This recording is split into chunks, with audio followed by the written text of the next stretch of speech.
राजौरी विधायक इफ्तिखार अहमद ने श्रमिकों को 5.81 लाख की शिक्षा सहायता की वितरित। 121 पंजीकृत श्रमिकों को बांटी गई वित्तीय सहायता। जम्मू में गांधी जयंती के मौके पर पुलिस लाइन में चलाया गया स्वच्छता अभियान। जम्मू क्षेत्र के आईजीपी भीमसेन टूटी के अलावा आला अधिकारी मौजूद रहे। गुलमर्ग में जम्मू कश्मीर ग्रामीण स्वच्छता के महानिदेशक अनु मल्होत्रा ने गांधी जी के विजन को घर घर तक पहुंचाने का दिया संदेश। श्रीनगर नगर निगम ने स्वच्छता पखवाड़ा का समापन, शहर की स्वच्छता बनाए रखने का संकल्प लिया। मीरवाइज मौलवी उमर फारूक ने लिया जम्मू कश्मीर अंजुमन शरियाकान में सीरत सम्मेलन में हिस्सा। कहा कि फिलिस्तीनी मुद्दे पर शांति वार्ता का हम करेंगे स्वागत। पुंछ में बीजेपी की ओर से गांधी जयंती के मौके पर कई वार्ड्स में चलाया गया सफाई अभियान। बड़ी संख्या में पार्टी कार्यकर्ताओं ने हिस्सा लिया है। त्राल में जागरूकता और पुरस्कार समारोह का आयोजन किया गया। सेवा पर्व के तहत चित्रकला प्रतियोगिता में विजेता छात्रों और स्वच्छता को लेकर बांटे गए पुरस्कार। सोनम वांगचुक की गिरफ्तारी के खिलाफ सुप्रीम कोर्ट में याचिका। वांगचुक की पत्नी गीतांजलि ने दायर की याचिका। रिहाई और गिरफ्तारी की वैधता पर सवाल उठाए। सोनम वांगचुक से जुड़ी याचिका पर सोमवार को हो सकती है सुनवाई की तारीख तय। तारीख तय हो जाने के बाद सुप्रीम कोर्ट करेगा याचिका पर सुनवाई। सोनम वांगचुक की पत्नी गीतांजलि का राष्ट्रपति और साथ ही साथ प्रधानमंत्री और कानून मंत्री को पत्र में सोनम वांगचुक को तुरंत रिहा करने की मांग। सोनम वांगचुक की पत्नी से भी होगी पूछताछ। वांगचुक की पत्नी से जांच एजेंसियां करेंगी पूछताछ। न्यूज 18 के लिए एक्सक्लूसिव बातचीत में एलजी कविंदर गुप्ता का बड़ा बयान आया सामने। लेह हिंसा के पीछे बड़ी साजिश का शक बताया। एलजी कविंदर गुप्ता ने आगे कहा है कि इस पूरे मामले का जल्द खुलासा होगा और हम मुद्दे का समाधान बातचीत से होगा। सोनम वांगचुक पर सबूतों के आधार पर लगा है एनएसए।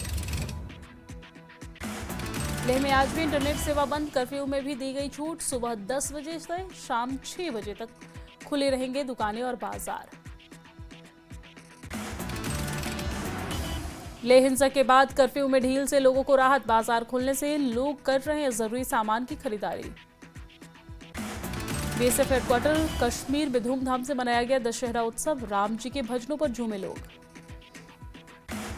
बडगाम में स्थित बीएसएफ मुख्यालय में मनाया गया दशहरा उत्सव। आईजी बीएसएफ अशोक यादव ने सुरक्षा बलों को प्रोत्साहित किया। उन्होंने कहा कि हम हमेशा अच्छे तरीके से काम करने की कोशिश करते हैं। शिमला के कालीबाड़ी मंदिर में विजयदशमी पर खेली गई सिंदूर की होली। महिलाओं ने किया नृत्य, मां दुर्गा को विदाई दी। शक्तिपीठ श्री नैना देवी में शारदीय नवरात्र बड़ी धूमधाम के साथ संपन्न हुआ। नवरात्रों के दौरान करीब 3.5 लाख श्रद्धालुओं ने माता के दर्शन किए। लद्दाख के उपराज्यपाल कविंदर गुप्ता अर्निया के दाती माता मंदिर में पूजा अर्चना उन्होंने की। मां का आशीर्वाद लिया। कहा कि लद्दाख हमेशा से शांति प्रिय क्षेत्र रहा है और आगे भी शांति और भाईचारे की मिसाल बना रहेगा। अंतर्राष्ट्रीय कुल्लू दशहरा उत्सव का आज दूसरा दिन। अस्थायी शिविरों में की जा रही है देवी देवताओं की पूजा। दर्शन को पहुंच रहे हैं बड़ी संख्या में श्रद्धालु। कुल्लू दशहरा उत्सव में कुल्लू घाटी में दिखा भक्ति, संस्कृति और परंपरा का संगम। 7 दिन तक चलने वाले इस महाउत्सव में कई अनुष्ठान।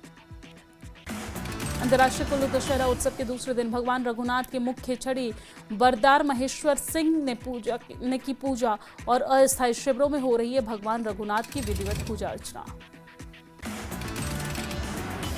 अंतर्राष्ट्रीय कुल्लू दशहरा उत्सव में राज्यपाल श्री प्रताप शुक्ल ने प्रदर्शनी का उद्घाटन किया है। भगवान रघुनाथ का आशीर्वाद भी लिया। कुल्लू मनाली मार्ग पर शिरड के पास भारी भूस्खलन और बाढ़ से हुए नुकसान का राज्यपाल ने जायजा लिया है। प्रशासनिक अधिकारियों से राहत बचाव कार्य पर फीडबैक भी लिए। ऊना के ब्लह में बड़ा हादसा हुआ है। खड्ड में डूबने से 3 बच्चियों की मौत हो गई है। स्कूल बैग धोते वक्त खड्ड में गिरी एक बच्ची को बचाने गई 2 और बच्ची भी डूबी। 3 की मौत। क्षेत्र में शोक की लहर।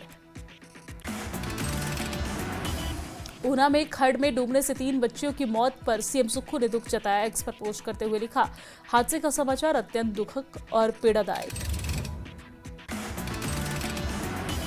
अंतर्राष्ट्रीय कुल्लू दशहरा उत्सव में देवता भृगु ऋषि के हरियाणु और तहसीलदार के बीच झड़प हुई है। तहसीलदार पर देवता के अपमान का आरोप है। सोशल मीडिया पर वीडियो वायरल हुआ।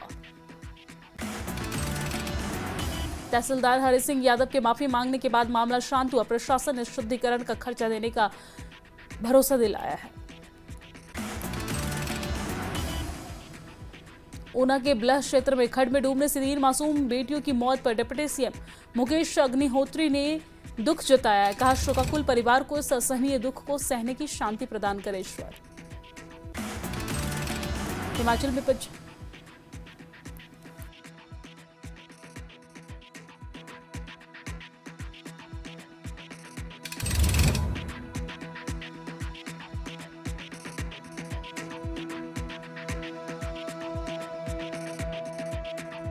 और हिमाचल में पंचायत राज मंत्री अनिरुद्ध सिंह का बयान, दिसंबर महीने में समय पर ही होंगे पंचायत चुनाव।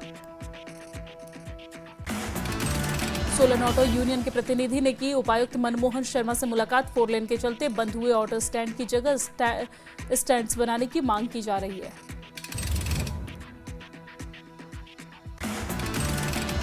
सोलन में पेंशन को लेकर बैठक का आयोजन, विभिन्न संगठनों के प्रतिनिधियों ने हिस्सा लिया है। सरकार पर लगाया पेंशन संबंधी मांगों की अनदेखी करने का आरोप।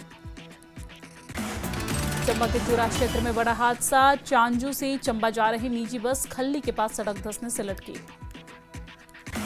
हमीरपुर में आपदा से बेघर हुए चबूतरा गांव के लोगों ने लगाई सरकार से मदद की गुहार। धर्मशाला में मैक्लोडगंज को जोड़ने वाली सड़कें जर्जर, पर्यटन पर पड़ रहा है इसका असर। दिल्ली से धर्मशाला आने वाली बसें नहीं जा पा रही है मैक्लोडगंज। बिलासपुर में आपातकालीन सेवाओं में तैनात 108 और 102 एम्बुलेंस कर्मचारियों ने की 24 घंटे की हड़ताल।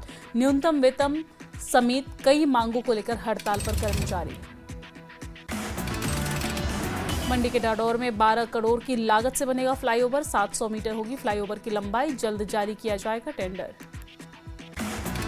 चंबा के चूरा में तीसा अस्पताल में गर्भवती महिलाओं को अब मिल सकेगी अल्ट्रासाउंड की सुविधा, रेडियोलॉजिस्ट डॉक्टर ने किया ज्वाइन। सोलन में भगवान वाल्मीकि का प्रकाटोत्सव धूमधाम के साथ मनाया गया। कल से 7 अक्टूबर तक किए जाएंगे कई विशेष आयोजन, विशेष शोभा यात्रा का भी शुभारंभ होगा। बीजेपी सांसद कंगना रनौत ने दिल्ली के खादी इंडिया का दौरा किया है और इस मौके पर उन्होंने कहा कि मैं खादी की साड़ी पहनी हूं, हमारे स्वदेशी परिधान की विदेशों में पहचान है। कंगना रनौत ने राहुल गांधी पर निशाना साधा, कहा कि सब जानते हैं कि राहुल देश की निंदा करते हैं, देश की सरकार की आलोचना नहीं बल्कि देश की निंदा करते हैं। बिलासपुर में बाबा नाहर सिंह बजिया के धौलरा मंदिर में शरदोत्सव का समापन हुआ है। बड़ी संख्या में लोगों ने शिरकत की है। बिलासपुर में आयोजित शरदोत्सव में क्षेत्रीय इलाके में केंद्रीय मंत्री जेपी नड्डा हुए शामिल और बड़ी संख्या में बीजेपी नेता और कार्यकर्ता भी इस दौरान मौजूद रहे। केंद्रीय मंत्री जेपी नड्डा बिलासपुर में खादी आश्रम का दौरा किया। राष्ट्रपिता महात्मा गांधी की तस्वीर पर पुष्प अर्पित कर उन्हें श्रद्धांजलि दी। कांग्रेस संगठन के चुनाव पर कांग्रेस नेता सुदर्शन शर्मा का बयान आया सामने, बोले कि हिमाचल में भीषण आपदाओं के चलते रुका कांग्रेस संगठन का चुनाव। ऊना में कांग्रेस विधायक विवेक शर्मा का फिसली जुबान, उप मुख्यमंत्री मुकेश अग्निहोत्री को बता दिया नेता प्रतिपक्ष। नालागढ़ में भारी बारिश ने बर्बाद की किसानों की फसल, लाखों का नुकसान, किसान सरकार से मुआवजे की अपील कर रहे हैं। सोलन के कुनिहार में पुतले को लेकर झड़प, राष्ट्रीय देवभूमि पार्टी द्वारा 68 विधायकों के पुतला दहन के समय हुआ बवाल। नाहन में सुक्खू सरकार पर हमलावर हुए सांसद सुरेश कश्यप, कहा कि सेवानिवृत्त चहेते अधिकारियों को लाभ पहुंचा रही सरकार।